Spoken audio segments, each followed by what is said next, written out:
Hey guys, so today we're going to make the Pott'd croissant tea light holder. It looks so cute and realistic. Let's see what's in the kit.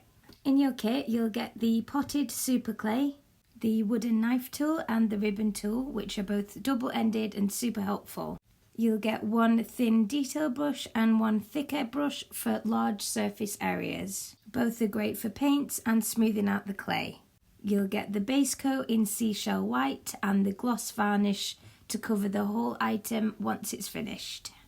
You'll have the Pott'd pastry palette in acrylic paint tubes, great for mixing and layering. You'll get some cute little tea light candles. Okay, great, that's the whole kit. Let's get started. Remove the Pott'd super clay from the packet and slap it around to get all the air bubbles out.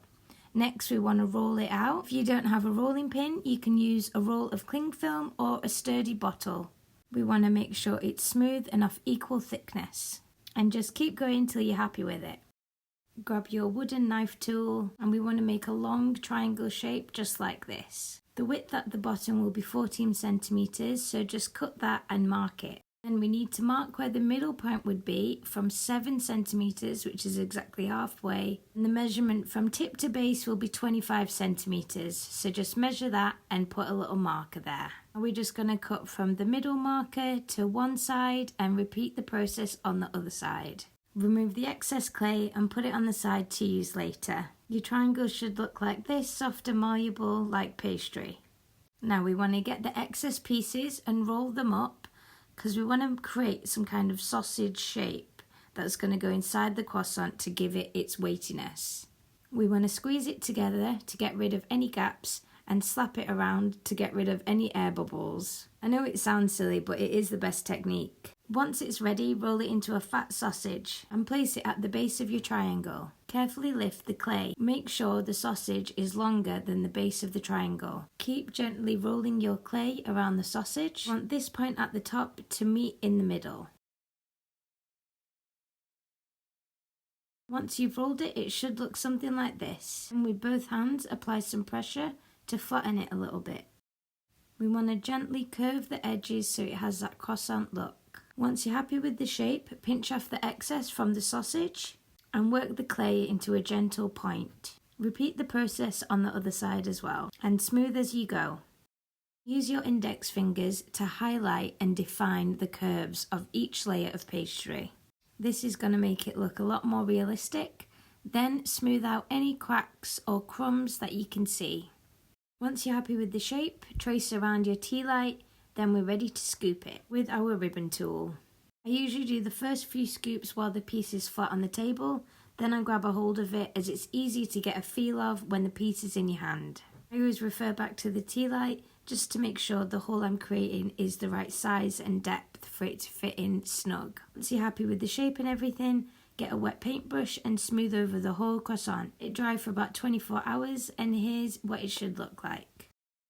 Now we're ready for the base coat. Use your thin detail brush and go back and forth quickly to apply a thin layer of the base coat. The more texture, the better. Now it's time for the Pott'd pastry paint palette. Beige colour will be the base, and we're going to create a palette of different colours all mixed together, as we need a lot of different shades and tones to make that realistic pastry look. This is your time to get experimental and try out mixing different colours of paints. First we're going to go in with the beige. Using the same technique of going back and forth quickly to create a textured pattern. We want to be able to see the brush strokes to make it as realistic as possible. This bit's actually really fun because you can get messy if you want to. Now we're onto the second coat with the beige colour. Just repeating the same process as we did with the first coat. It's looking somewhat realistic already with the brush strokes. Now make sure the detail brush is really dry. Press it against your hand so it gets all wispy and wiry. Painting with a dry brush like this is going to give us that baked pastry look. Basically want to layer up the different tones and the different shades of the pastry colours, following the curves of the croissant around so it looks as realistic as possible. If your paintbrush starts to get a bit wet and this happens, don't worry, just get a little tissue, dry the brush off aggressively and then go back in and blend it out. It should work very well. And small bits like that will only add to the authenticity and realism of the croissant. Go on with another shade of paint and repeat the process for the first layer. Do a second layer exactly how you've done the first and your result should look like this, a golden brown pastry. And now we're ready for the gloss varnish. We want to go in with the detail brush and apply the gloss varnish evenly, gently, and so it's covering everywhere. We want it to be as even as possible, and if any bubbles do come up, just try and pop them. This is how it should look when it's covered in glass.